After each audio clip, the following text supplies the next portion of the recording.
Bueno, ya les mostré la imagen esta ayer y vuelvo un poco al tema de, en realidad, lo que quería mostrar con los eventos también es el espacio. No solamente mostré un discurso del AGE y el llamado que hace, pero parte de mi trabajo de campo o del acceso a los contactos con los lectores empiezan las filas de la Feria del Libro conversando con los jóvenes, ¿no? Por ejemplo, nada, me acuerdo, bueno, no, de varios que empecé una relación para entrevistar, pero bueno, jóvenes con bolsas de libros, con muchos libros que decían, bueno, yo no era de leer, pero conocí al AGE y empecé a leer. Bueno, conocí a Victoria Villarroel, que es la actual vicepresidenta, y su libro y lo empecé a leer. Bueno, en esa apelación que hacía Laje a dejen las redes o no se dediquen a perder tanto tiempo en las redes sociales, digo tanto tiempo porque más adelante va a cambiar un poco ese discurso, pero en ese marco aparece los lugares comunes también en torno al libro, ¿no? Bueno, la figura del libro como un espacio que no contamina las distracciones más mundanas como las redes sociales y TikTok y Netflix. Bueno, si vieron Generación Idiota, que es el libro de Laje, el naranja, hay bastantes ejemplos acerca de, bueno, Netflix, las corporaciones woke progresistas copando las grandes plataformas.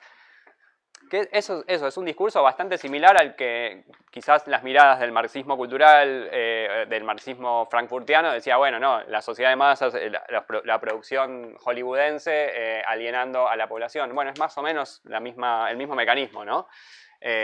Una apelación a que las masas son atravesadas acríticamente por grandes corporaciones. Bueno, yo intenté tratar de romper un poco eso o de meterme efectivamente con el discurso de los jóvenes y esto, bueno, ya lo dije antes y ya lo dije repetidas veces, el contacto con las derechas, no a partir de espacios políticos o religiosos, aunque también lo hay obviamente, sino, bueno, estos artefactos que empiezan a circular. De hecho, igual, eso, el libro negro de la nueva izquierda ha circulado muchísimo en espacios confesionales o espacios religiosos y el nombre del AGE empieza a circular ahí. Eso para los jóvenes que provienen de sectores religiosos, pero no se explica todo en ese ámbito, ¿no? El libro negro aparece como un dispositivo de iniciación política, le pongo ahí, o sea, un libro que ha marcado el rumbo para las carreras políticas o la politización de muchos jóvenes. ¿Por qué? Porque ofrece, bueno, un marco interpretativo del presente, o sea, el contenido, provee argumentos y datos para el debate y la idea de un descubrimiento de una verdad oculta. ¿Qué es la verdad oculta? Bueno, la ideología de género es el caballo de Troya de la izquierda para conquistar las mentes o el sentido común de las personas, ¿no? Bueno, esta idea que está trabajada o desarrollada por los autores es replicada, apropiada, tomada, no acríticamente, o quizás en algunos podemos ver que sí, porque repite bastante el discurso, pero lo que me interesó ver es qué hacen con ese artefacto, con ese discurso, qué hacen con los libros también, o sea, no solamente cómo los leen, sino qué hacen con los libros. Bueno, esto para mí ya es un dato, marcar el libro y mostrarlo y llenarlo de post-its es un dato porque quizás no todos los libros los tratamos de la misma manera. Me he encontrado con jóvenes que subrayan, marcan, le ponen todo esto al libro negro de la nueva izquierda y otros que dicen, no, yo el libro lo leo abriendo apenas las hojas para que no se me doble ni se me rompa porque es un objeto casi sagrado. Y para ese también puede ser un objeto casi sagrado, pero sí se lo puede manipular. De hecho, Laje da videos, ha hablado muchas veces acerca de cómo manipula los libros y de hecho cuando lo entrevisté tenía un libro de teoría política en la mesa y nos lo mostró y estaba subrayado con resaltador. Que alguien dice, ay no, ¿cómo vas a marcar con resaltador y no con un lápiz apenas, ¿no? Bueno, no sé cómo son sus usos con los libros. Yo, por ejemplo, marco con lápiz. Pero bueno, desde esta sociología cultural atenta a los objetos, a cómo los objetos son actantes ¿no? Desde la sociología más laturiana piensa la idea de los agentes humanos y los no humanos. Bueno, ¿qué hacen los libros con las personas? No solamente qué hacen las personas con los libros, es algo que también me viene bien para pensar cómo un libro puede cambiar o intervenir en el trayecto de la vida de una persona. Y el libro negro ocupa ese lugar, ¿no? Fíjense el testimonio de Esteban, 25 años, hoy militante de La Libertad Avanza, pero dice, en 2016 empecé con Laje y a los 6 meses conocí a Milei. Entre mis amigos empezó a circular un contenido vía Facebook que me llamó la atención. Era un video de Laje en el que discutía con una feminista. Me gustó su manera de argumentar y discutir con una mujer que se encontraba en las antípodas. Enseguida compré el libro negro de Nueva Izquierda, a partir de entonces empecé a ver y a leer todo lo que Laje publicaba. La historia de Esteban para mí es fascinante, es alguien que fue una entrada fuerte, me habilitó una entrada al campo porque a entrevistar a un montón de militantes de La Libertad Avanza. La Libertad Avanza es el partido de Javier Milei, pero él empieza con Laje, sigue por Milei desde 2016, ¿no? Y es un pibe que tiene 25 años, o sea, en ese momento estaba en la secundaria.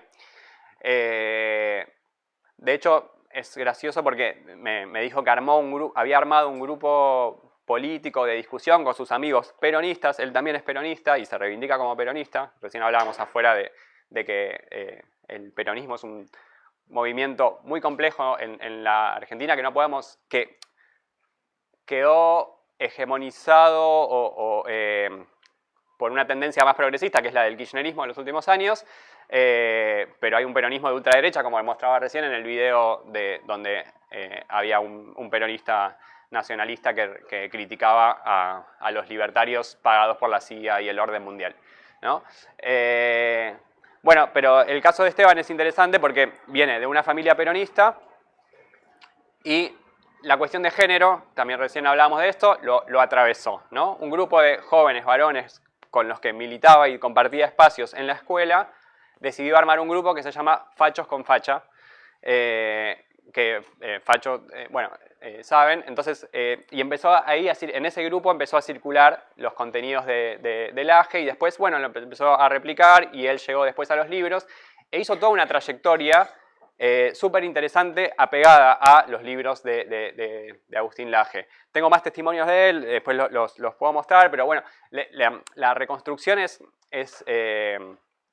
tratar de meterme en su historia de vida, no solamente su relación con los libros, sino más allá, y es súper interesante ver cómo una trayectoria de una familia popular del conurbano norte del Gran Buenos Aires, una familia con trayectoria política, bueno, él se sigue reivindicando y se reivindica como peronista, que eso también genera conflictos alrededor en el interior de su partido político en donde milita, pero donde también es dirigente, porque tiene una expertise política de tener una trayectoria heredada de su familia, de conocer el mundo de la política, que también le reditúa y le da credenciales al interior de su agrupación de derecha en la que participa. Es alguien que sabe moverse dentro de la política. La liturgia peronista de las marchas, los bombos y la forma de armado político, de cómo construir política en el territorio, o sea, muy fuerte, muy de base popular, le permite también ocupar una posición frente a los libertarios idealistas, como él los llama, ¿no? Bueno, son jóvenes que él dice, ¿no? Bueno, que se educaron con las redes y piensan que hacer política es tuitear. No, hacer política es construir, tener una unidad básica, hablar con los vecinos, etc. Eso le da y le reditúa ese conocimiento heredado de una tradición peronista, le permite. Pero eso es como el final de la historia. El principio empieza con Laje y Márquez y lo que le sucedía o es cierto malestar o cierta sensación que los atravesó a partir de la masificación del feminismo, ¿no? Jóvenes varones que algo no les cerraba con respecto a el empoderamiento de las mujeres en la escuela. De hecho, también otra anécdota de él es que para polemizar, me dice, no, yo porque siempre quería molestar en las clases, en una clase sobre género dije, hay solamente dos sexos, varón y mujer, y se acabó. Y vino la Secretaría de Género de la escuela y me obligó a hacer un ensayo como castigo, y yo puse lo que ella quería leer y zafé, ¿no? O sea, no fueron esas palabras textuales, pero básicamente esa es la historia. Esta rebeldía o impostura o una posición que la puede reivindicar como contracultural o en contra de la policía del pensamiento progresista, bueno, todo eso que circula, que también aparece, ¿no? O sea, la cuestión de género y de la masificación e institucionalización de las políticas de género en las escuelas y a nivel del Estado,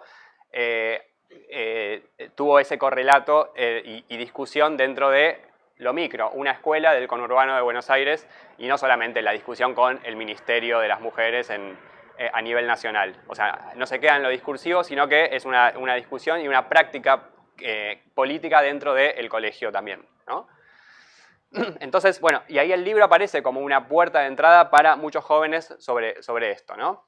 El libro provee un arsenal, esto es un posteo de Instagram que encontré como muy aesthetic, como se dice ahora, de la venta del libro con sus posts de colores y bueno, el señalador. Los libros cumplen una función, para algunos provee ideas, para otros provee argumentos, para otros proveen datos, o todo junto, ¿no? Pero esta idea de proveer argumentos es importante porque los jóvenes con los que hablé decían, bueno, me permite disputar en espacios cotidianos donde se da la batalla cultural. En las aulas, como decía recién, en las redes sociales, entre mi familia, entre mis amigos, ¿no? Bueno, recién en el video Laje decía, eduquen a sus familias, digamos, o sea, o eduquen a sus hijos. Decía eduquen a sus hijos. Más adelante va a decir que sean los hijos los que eduquen a sus familias. Aparece eso, ¿no? Brindar herramientas para dar la llamada batalla cultural en espacios concretos, y el libro aparece como una herramienta para eso, ¿no? Entonces los libros son manuales de formación política, pero también son un repositorio de datos y herramientas de debate, ¿no?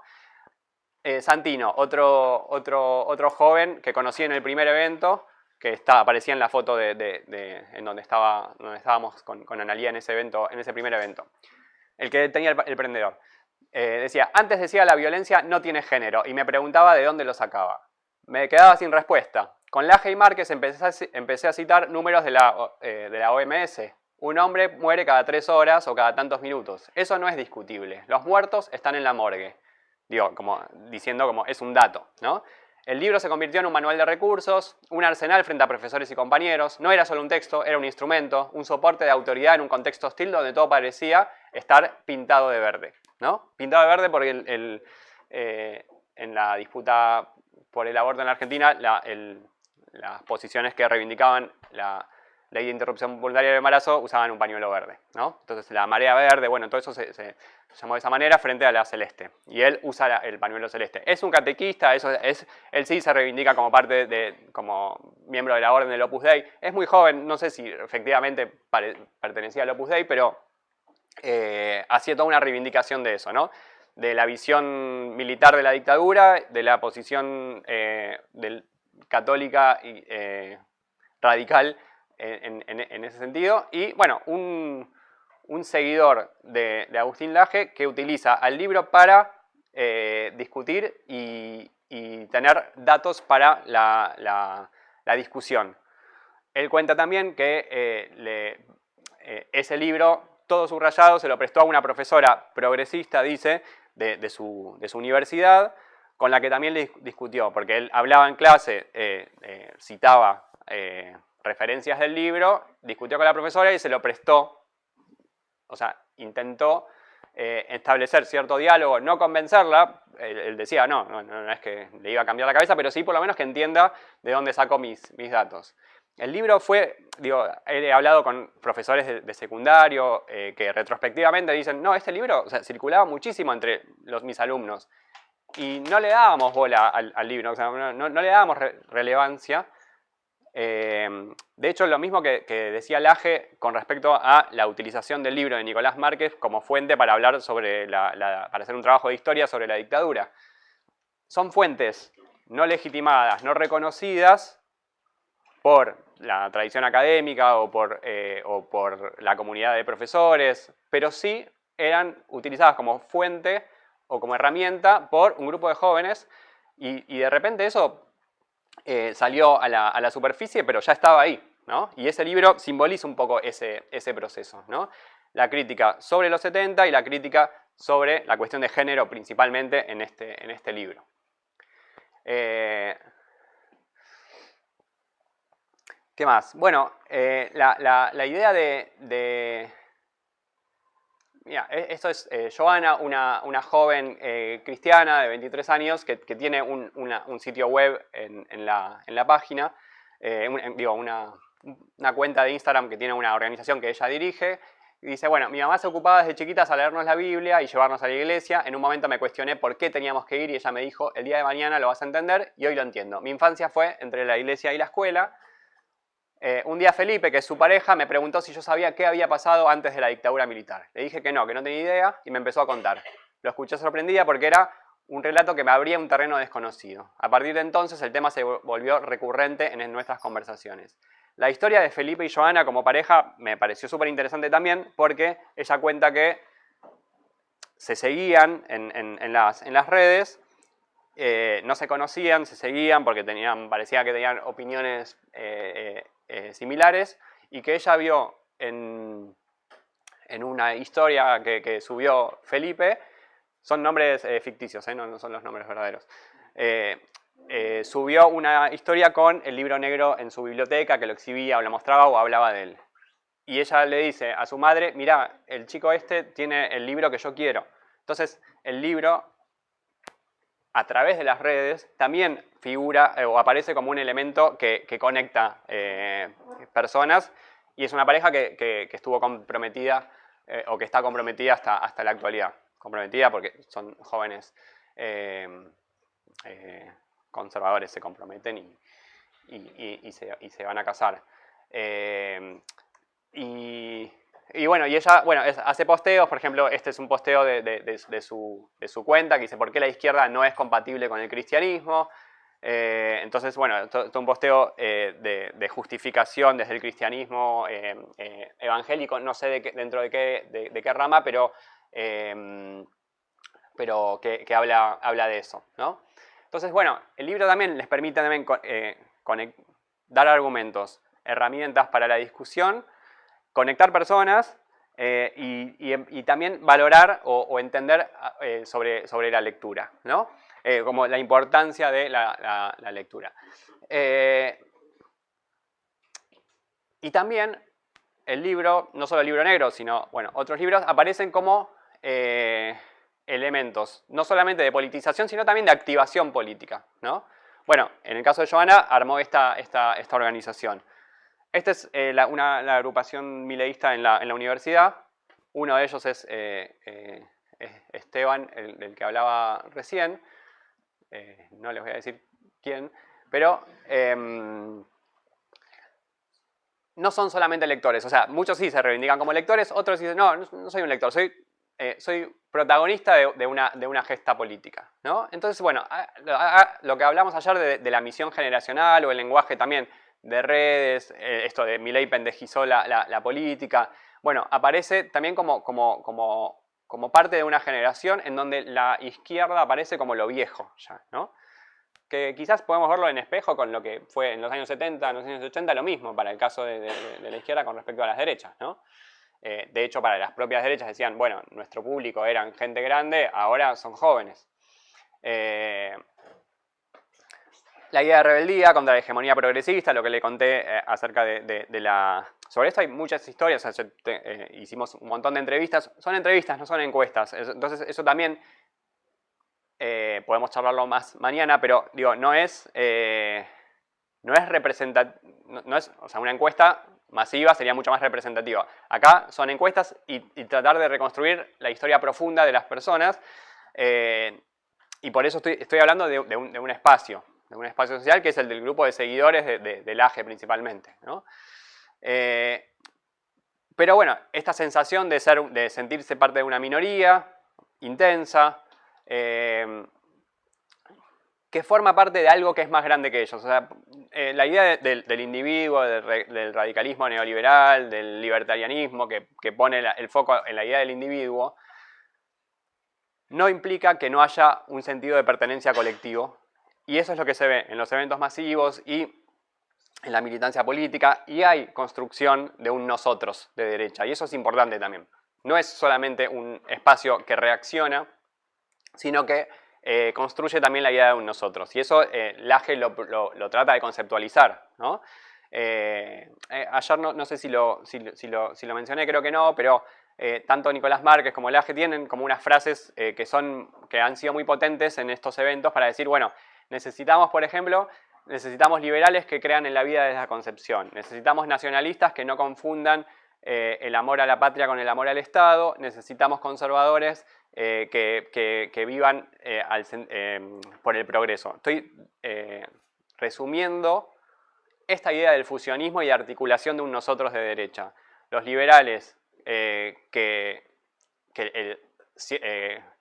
una fracción del liberalismo puede ser pro-choice y apoyar la idea de la interrupción voluntaria del embarazo, por ejemplo. O bueno, no, necesitamos liberales de derecha que sean, o sea, una articulación entre liberales, conservadores y nacionalistas que construyan un nosotros de derecha sin perder rasgos identitarios, construyendo una identidad mayor, ¿no? Eso es un programa político que sería esta idea del fusionismo, ¿no? Y entonces, digo, hay una construcción de un nosotros y hay un intento de construcción colectiva que, por más que la teoría y la apelación a la idea del individuo, del emprendedor y del meritócrata, etc., esa suma de individuos, hay una sociedad, la sociedad no es solamente la suma de individuos, sino que hay un proyecto colectivo, por lo menos estos jóvenes así lo sienten, ¿no? Y Esteban, el mismo que mencionaba antes, dice, yo le debo mi vida profesional al Laje. Cuando lo conocí tenía 16 años y estaba cursando materias del CBC de odontología. Me acerqué en una charla con el Libro Negro y le pedí unos minutos para hablar y le dije, mirá, Agustín, voy a ser odontólogo pero no me encuentro. Fue una charla profunda. Él me dijo algo que me marcó. Si podés sobrevivir más de 30 años sin leer tus libros, hacelo. Si no, cambia de carrera. Y esa conversación dejó la carrera de odontología y se pasó a ciencia política, que es la carrera que hizo Laje en la Universidad de Córdoba, en la UCA de Córdoba. Bueno, eso también es interesante, ¿no? Una conversación cara a cara. O sea, un malestar que tenía, estaba estudiando odontología y dice, no, pero le interesaba leer, le interesaba otras lecturas, charla con Laje y cambia su camino y hoy es un dirigente importante dentro de La Libertad Avanza, ¿no? Bibliotecas, otra cosa que también me interesa y que intenté meterme. Conocer las bibliotecas de los jóvenes libertarios, conservadores o de derecha, ¿no? Hay una práctica que fui encontrando, ¿no? De comprar libros regularmente, un poco lo que hablábamos ayer, bueno, lo de subrayar o no subrayar, la idea de prestarlos para los que lo subrayan, o sea, hay unos que tienen libros muy gastados. La idea de las firmas a los lectores sí es algo transversal, o sea, todos lo hacen y tener la firma de Laje en su libro es importante, la firma de Márquez, o sea, como les mostraba, hay gente que va con muchos libros para que todos se los firmen, ¿no? Y después eso también lo exhiben en redes. Por eso los libros también funcionan como objetos icónicos, o sea, va más allá del contenido y de las ideas. Es el objeto también, ¿no? Y es una marca de pertenencia y permite también, bueno, ser una especie de soporte afectivo. ¿Qué quiero decir con esto? Bueno, se deposita sobre el libro una marca que implica, bueno, cierta afectividad, cierta pertenencia a un espacio político. ¿Cómo ordenan las bibliotecas? ¿Bajo qué género? Si tienen libros de izquierda o libros de derecha. Bueno, ahí no borré el nombre, pero este es otro de los entrevistados que se llama Iván, pero no le puse a Iván. Pero bueno, yo les pido por WhatsApp que me manden fotos de sus bibliotecas, algunos lo hacen, otros no. Y después con un foco más para ver cómo los ordenan, qué libros tienen. Todo eso me interesa como reconstruir, porque la construcción de una biblioteca habla mucho también de nosotros y de cómo pensamos nuestro orden de los libros, nuestro orden de lecturas. Digo, eso, si tienen libros de sus adversarios también, o sea, eso me parece importante, ¿no? Dice Felipe, de todos los contenidos que veía en YouTube, los que más me llamaron la atención fueron los de Laje y Márquez. Ofrecían relatos que tocaban asuntos que la escuela no me había presentado. El primer impacto fue en torno a la cuestión de género y el feminismo, porque primero había leído el Libro Negro. A partir de ese tema empecé a interesarme por otros, como la historia de los 70. Nunca me había escuchado qué eran Montoneros, qué era una organización terrorista. Entonces, la idea de género lo llevó a los 70, o sea, porque consiguió el Libro Negro, vio que Laje hablaba de los temas de los 70, entonces, o sea, un tema lo llevó al otro, ¿no? Eso también, cómo se van interesando por ciertas causas o tópicos que las derechas radicales hacen suyos y se montan sobre eso. De hecho, Felipe armó, creo que lo tengo ahora, sí, armó una página de YouTube y hace sus propios documentales sobre los años 70 a partir de las lecturas que él hizo, ¿no? No solo de los libros de Laje y Márquez, sino de otros, del Tata Joffre, de Seferino Reato y otros autores de derecha en Argentina, y estaba también escribiendo su propio libro sobre los 70, ¿no? Entonces, acá, con lo que habíamos hablado ayer, acerca de los prosumidores, o la idea de ya no se puede separar del todo la idea del productor del consumidor. Bueno, son jóvenes que consumen esos libros y después hacen algo con ellos y hacen algo nuevo. Por ejemplo, armar un propio documental, o hacerse influencer, o escribir su propio libro, ¿no? Entonces esto, los lectores se terminan convirtiendo, o sea, no podemos hablar solamente de lectores, o el lector es una categoría mucho más amplia, ¿no? Son difusores, son organizadores, son mediadores culturales, ¿no? Y militan o activan políticamente, ¿no? Por ejemplo, Felipe descubre a Laje y a Márquez en YouTube, lee el Libro Negro, se integra a Cruz del Sur, que es una agrupación que organiza cursos de formación, por ejemplo, de formación, como los cursos de cultura católica, ¿no? De cursos de formación en historia, con la cruz y con la espada, aproximación a las gestas católicas. Bueno, es una agrupación que es la que organizó las presentaciones de Laje y Márquez en la Feria del Libro. O sea, es una agrupación muy vinculada a un centro de estudios, más que una agrupación política. Es un centro de estudios que fue muy importante en estos años. Muy importante, o sea, es un centro de estudios muy chiquito, pero que sí ha sido muy ruidoso dentro del espacio de las derechas, ¿no? No es, probablemente no lo... No sé, acá hay una empresa de transporte que se llama Cruz del Sur, de ómnibus, por lo que vi, pero... Y allá en Argentina creo que también, o por lo menos llega hasta allá, pero es un espacio nacionalista,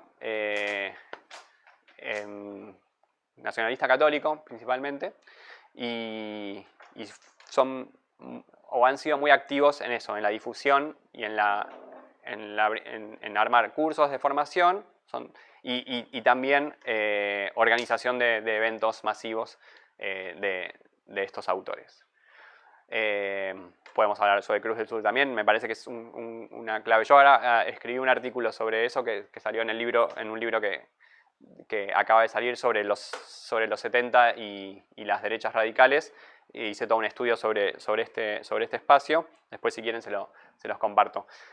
Joana, otra joven, bueno, una formación religiosa, una preocupación moral por el género y el feminismo, y es estudiante de Ciencias Sociales, de Sociología en la Universidad de Buenos Aires, y lo que dice es que, bueno, frente al adoctrinamiento o la educación ideologizada por parte de la UBA, lo que hace es autoformarse también, lee sus propios materiales mientras sigue estudiando.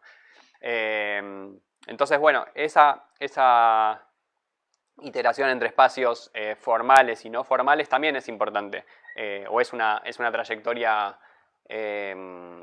recurrente, ¿no? Bien, bueno, entonces, en definitiva, como para ir cerrando, la verdad que me queda mucho fuera de las historias personales, son como muy interesantes y llamativas o interesantes de escuchar o de entender también, bueno, qué le pasa a los jóvenes, qué hacen los jóvenes con los libros.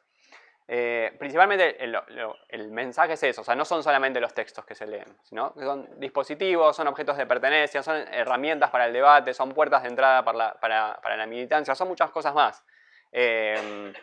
Digo, exhibirlo en la biblioteca, no sé, nosotros tenemos nuestros Zooms y probablemente gran parte de ustedes y de nosotros, o sea, todos tenemos nuestra biblioteca de fondo. Bueno, ellos también hacen lo mismo. Laje siempre en sus vivos tiene su biblioteca. O sea, los libros son objetos importantes y aparecen. Hay una bibliofilia quizás exagerada por parte de la cultura letrada, decir, bueno, los libros son importantes, ciertos lugares comunes en torno al libro, a la lectura, pero más allá de eso, digo, porque muchas veces me han preguntado, ¿pero realmente los leen? Y bueno, sí, o sea, con gran parte de los que entrevisté, sí los leen, otros deciden que no, pero sí igual prefieren tenerlo, y el libro ocupa un lugar importante. Es un artefacto cultural relevante y estructurante para este espacio de sociabilidad, socialización y politización de los jóvenes con las derechas radicales. ¿Sí? Bien, eso, quedo atento a sus comentarios. Sí, sí, quería hacer una consulta. Primero, como Robert, en la batalla cultural reivindico la Mona Jiménez, no Laje. No, de alguna manera cuando estos fuerzas que giran alrededor de la rebeldía, cuando la fuerza, la representación deja de ser rebeldía y es gestión, y no responde a esa rebeldía, que es lo que está pasando en Milei en Argentina, son ciertos problemas. Hay dirigentes medio históricos del mileísmo como Danan o como el Presto, que son hoy opositores. Sí.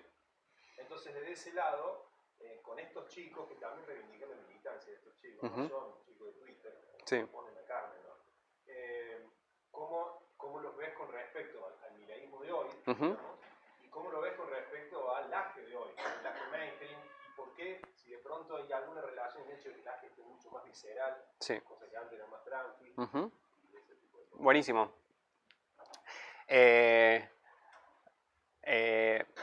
A ver. Cruz del Sur, esta agrupación, se rompió en diciembre del 23, cuando asumió Milei, o sea, no hizo más actividades después del triunfo de Milei. Y yo, bueno, indagué, y eso es un poco lo que también reconstruyo, es como, ¿qué pasó con esta agrupación? ¿Por qué? Si era tan activa, tan fuerte. Dice, bueno, pasó el mileísmo. Lo que dicen muchos es, hicimos mucho para que Milei llegue a donde está, sin ser tan fan o sea, fueron los primeros que organizaron el evento de Milei, Laje y Márquez, aunque eran seguidores sobre todo de Laje y Márquez. Para los nacionalistas católicos, Milei es como, bueno, es lo que hay, está bien, pero generó muchos rechazos dentro de los sectores más duros, conservadores, dentro de las derechas. Pero gran parte de los militantes de Cruz del Sur son hoy fervientes mileístas de la Libertad Avanza, pero su presidente no, como hasta ahí llegó, ¿no?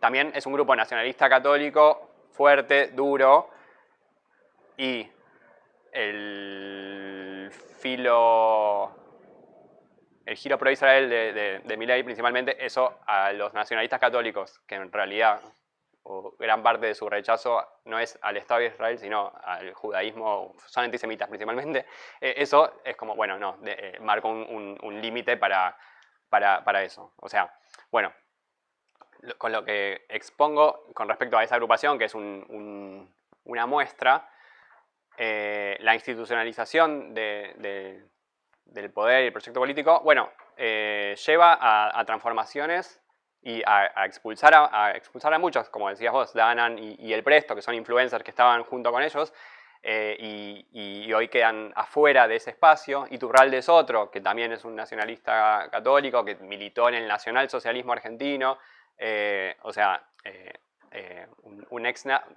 No sé si es ex, pero es, bueno, reivindica el nacionalsocialismo de alguna manera, o el franquismo. Entonces, bueno, ahí estoy diciendo dos casos que el acercamiento de Milei con Israel les generó un límite, ¿no? No por causa de antisemitismo principalmente.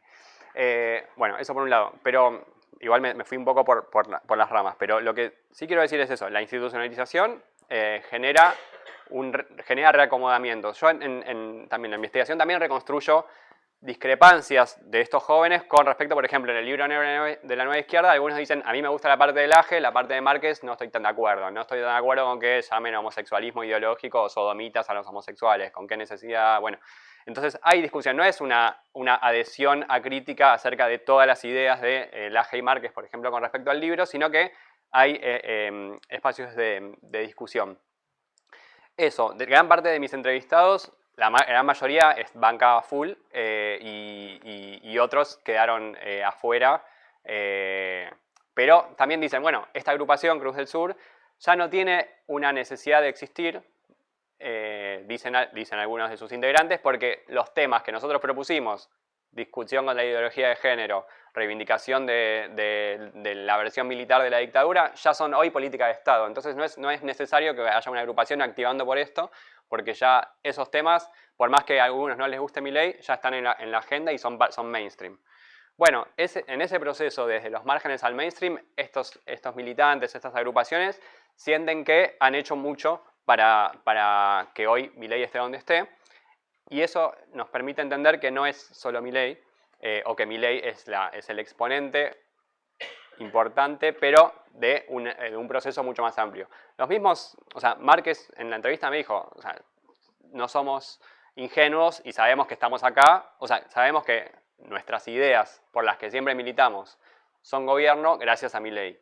O sea, ellos sí le dan una sobreestimación a la figura de Milei por lo que ha generado. O sea, si hubiera sido Márquez el candidato a presidente en vez de Milei, probablemente no, o sea, la persona Milei por su figura dice mucho, pero en realidad también expresa procesos más amplios. Y esta idea de el apoyo militante que tienen Laje y Márquez hoy por el gobierno, o sea, es un apoyo que también le consultamos en la entrevista, mañana lo puedo contar, pero dicen, son las ideas por las que militamos siempre, ¿cómo no vamos a bancar? Sí, hay cosas que quizás no me gustan, me hacen ruido, o sea, si ven a Milei, obviamente a todos les hace ruido muchas cosas, pero nunca se imaginaron que iba a haber un gobierno que represente tan cercanamente sus ideas. Entonces, eso también implica que muchos queden afuera, pero la gran mayoría está dentro.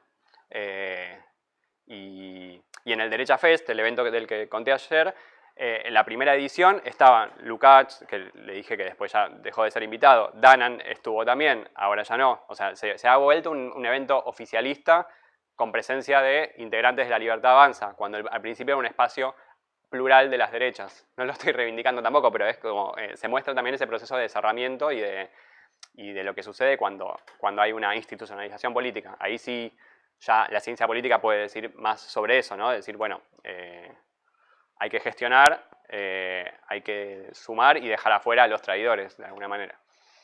Y todos los demás pasan a ser expulsados o traidores, ¿no? También hay lógicas que tienen que ver con la construcción partidaria. O sea, hay dos grandes fuerzas. La Libertad Avanza es el partido, por otro lado también está un movimiento que se llama las Fuerzas del Cielo, no sé si lo han escuchado. Hay internas en el gobierno. Bueno, todo eso ya son las cosas que se ponen a discutir luego de su ascenso, iba a decir meteórico, pero también trabajoso al mainstream, ¿no? Eso.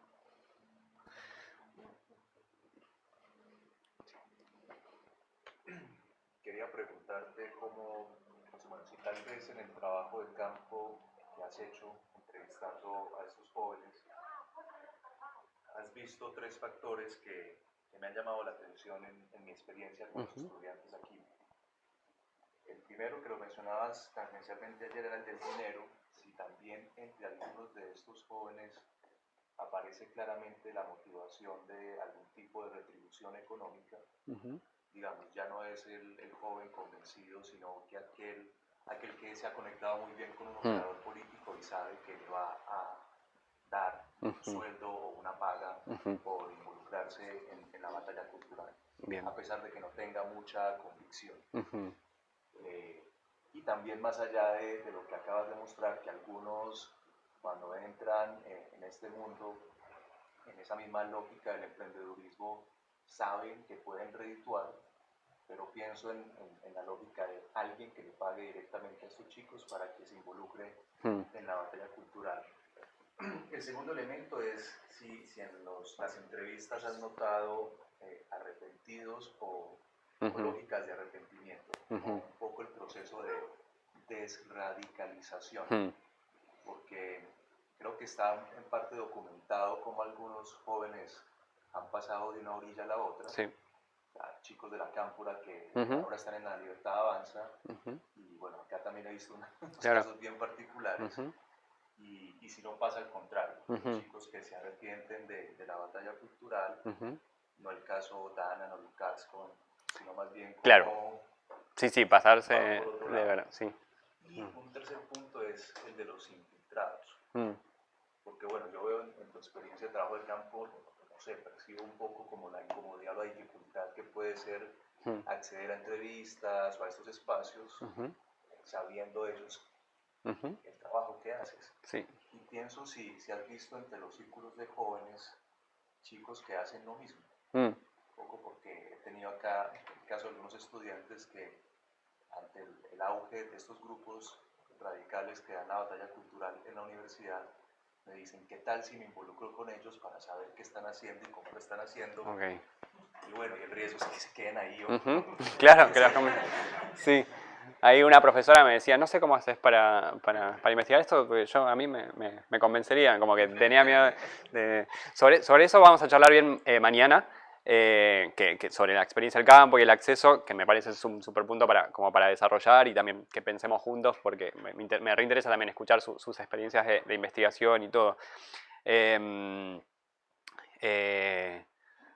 Pero lo que me adelanto sobre este tercer punto es, o sea, hay, por ejemplo, las investigaciones de Nitzan Shoyan sobre el estudio de los grupos skinheads en Alemania. Él lo hizo, no sé si la palabra es infiltrándose, pero sí involucrándose, no, involucrándose menos, pero sí como no asumiendo su posición o sus posiciones políticas o ideológicas dentro del espacio.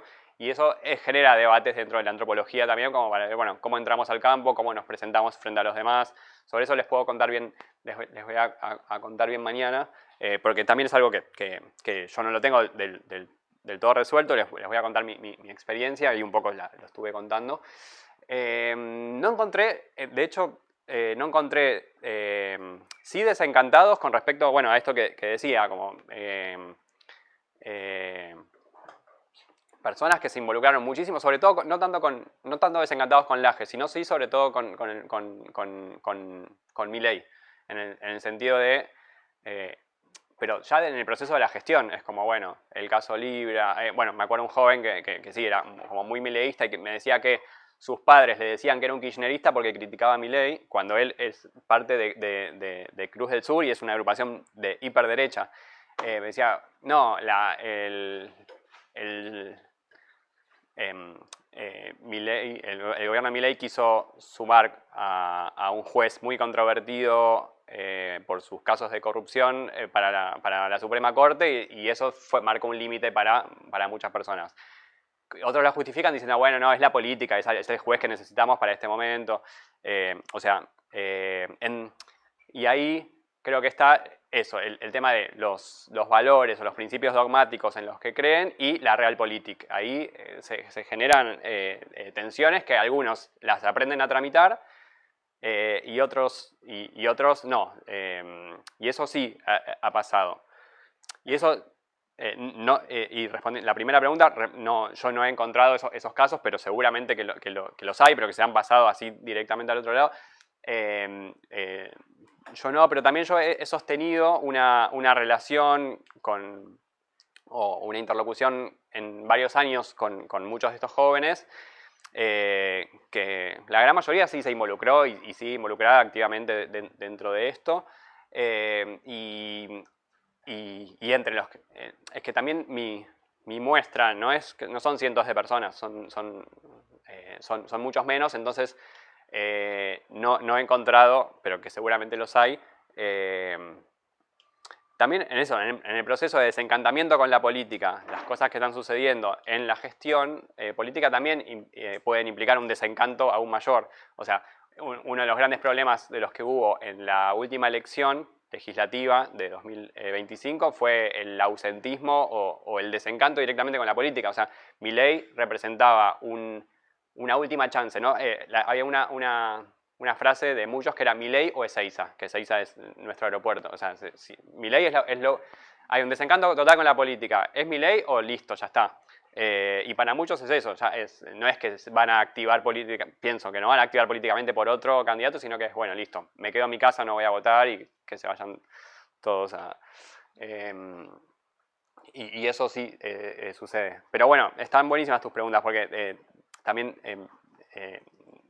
me permiten seguir pensando este proceso, que algo interesante de estas entrevistas, me parece, o de las historias de vida que podemos hablar mañana, es sostenerlas en el tiempo, ¿no? Y ver esos procesos. O sea, algunos no los volví a entrevistar y son una foto de un momento, pero ver 5 o 6 años después dónde están es un ejercicio que me parece que vale la pena hacer, y yo lo intenté hacer con varios de ellos. Otros me dejaron de contestar. Bueno, mañana les puedo contar también los problemas que implicó el acceso y la permanencia en el campo, que es importante, ¿no?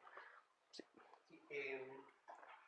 En el proceso de aquellos que se mantuvieron y que no se, digamos, que no se alejaron políticamente de las acciones de ley, ¿notaste una cierta relación con la forma en cómo actúan aquellos líderes? Pienso en Laje, ¿no? Pienso en Laje cuando muestras tenías un comentario de un chico que decía que Laje decía cosas que yo sentía y no sabía cómo expresar, ¿no? Y tenemos este primer momento en el 2016 donde Laje tiene la entrevista con Malena, ¿no? Y eso llama la atención, pero lo que llama la atención ahí es la forma, por decirlo de una manera simple, educada y calmada de mantener la conversación. Y esto luego se radicaliza. Entonces hay un proceso ahí de evolución, no lo sé, pero hay un proceso de cambio en cómo el discurso entra primero. Tal vez pienso yo que dependía del contexto político tanto nacional como internacional, ¿no? Porque en el 2016 era una forma de ver todo el progresismo y actualmente ha cambiado mucho, ¿no? Y la forma en cómo estos seguidores jóvenes van readaptando su filiación a estos movimientos a través del tiempo. Primero resaltan esta forma calmada, ¿no? Más intelectual de manejar el discurso, y luego empiezan a valorar la forma directa, ¿no? Más Milei, más Trump, de dar el discurso. Esto se da, sientes tú en base a tu investigación, que se da debido a también cómo sus líderes van evolucionando a través del tiempo. Ellos son conscientes, estos jóvenes son conscientes de cómo van readaptando su filiación a estos discursos, o no sé. Sí, no, está buenísimo eso también. Yo no sé si, ahora me acuerdo también un caso de alguien que me decía que al principio sí se comportaba como un troll en las redes y después entendió que el camino de convencer, de leer libros y de hablar de sus lecturas era más importante o más efectivo. Pero hoy lo sigo en las redes y está, matan, o no sé, está hiper radicalizado y muy metido en la... No en la militancia orgánica, pero sí en la adhesión. Y el propio Laje también cambia. Esto que decía antes, bueno, la importancia de la formación, bla, bla, bla. Hoy habla, bueno, tengan 3 cuentas de Twitter y los zurdos no son conciudadanos, son enemigos. Todos van atravesando eso, sí, es verdad, es como según el contexto, según el momento. Esto del momento político es importante, o sea, es... esta idea de la realpolitik que muchos le dicen es como, bueno, ahora estamos en este momento y hay que bancar, no importa tanto la idea de convencer, sino que hay que mantenerse y acumular poder también. O sea, eso diría un militante o un dirigente. Lo tomo para pensar sobre ello porque es clave. Y eso es lo que se puede ver en esos procesos más largos en el tiempo. Pero sí, o sea, no las puedo identificar sí las de Laje, porque Laje empezó con sus ideas muy radicales. Después, en el pasaje al mainstream editorial, la normalización y poder editar eso, esto que decía antes, ayer, los editores hacen un trabajo editorial y la batalla cultural puede parecer como un libro de teoría política, que quizás en la lectura entre líneas hay un proceso, no tan entre líneas, porque habla de batalla cultural, o sea, hay un proceso de bélico, de radicalización y de, no sé si exterminio, pero sí exterminio de las ideas de los otros, ¿no? Eso sí es algo con lo que me encontré mucho. No es que te queremos matar a tus ideas. Entonces la idea de la violencia aparece solamente en el caso de que es física. Entonces Milei puede decir, zurdos, te vamos a aplastar, exterminar, pero no está hablando de sus ideas, no de una violencia. Pero después, cuando aparece una represión policial y reivindican esa represión, ahí es de qué ideas estás hablando. Los límites son muy sinuosos, pero desde la teoría política libertaria hablan de la violencia como que solamente es violencia cuando es física, entonces la forma de las redes es tal. Bueno, vamos cerrando perdón, genera muchísimo, pero les prometo que mañana mi exposición va a ser mucho más corta y hacemos un diálogo más extenso, ¿sí? Pero bueno, gracias por sus preguntas y intervenciones, estoy muy contento. Espero que les interese. Y bueno, nos vemos mañana. Gracias. Gracias.